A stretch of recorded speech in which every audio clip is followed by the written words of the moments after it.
Welcome to a brief tutorial on evaluating legal sources. By the end of this tutorial, you should be able to evaluate the authority of information from various sources. A good way to evaluate information is by thinking of the 6 question words: who, what, where, when, why, and how. Who wrote it? Who is the author? What authority do they have to write about this topic? A lawyer writing a law review article is likely an authority on the topic. But a women's studies professor writing about a legal issue that intersects with women's studies, for example, employer coverage of birth control, could also be an authority. What type of document is it? Is it a court case, a law review, a report from an NGO, a newspaper article?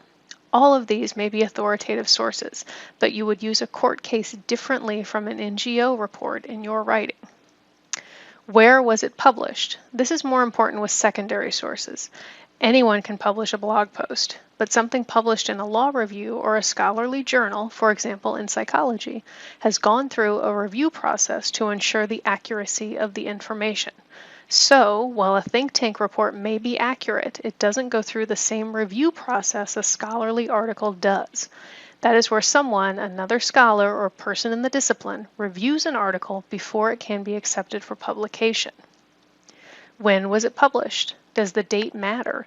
If you are referencing an older court case, for example, it's important to check to make sure the legal principles are still valid and haven't been overturned by subsequent decisions.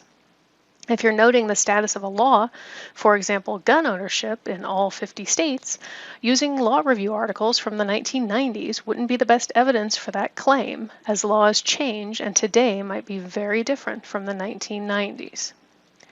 Why did the author write this? What was their purpose? For a law review article, this is likely to inform or maybe persuade you to a legal position. For a think tank report, the think tank may have a strong left or right-leaning bias and an agenda to promote. So, while all sources have a bias, some are more pronounced than others, and every source needs to be viewed with a critical lens.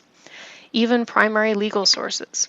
A court ruling can often reflect the values of a particular time, but don't hold up well over time. For example, the Dred Scott decision. Finally, how did the author gather and use data and evidence? For example, a think tank or partisan publication might only report favorable or unfavorable statistics about an issue. Pro tip, if you see a statement, statistic, or piece of evidence that doesn't correspond to anything else you've read on the topic, there might be something fishy going on.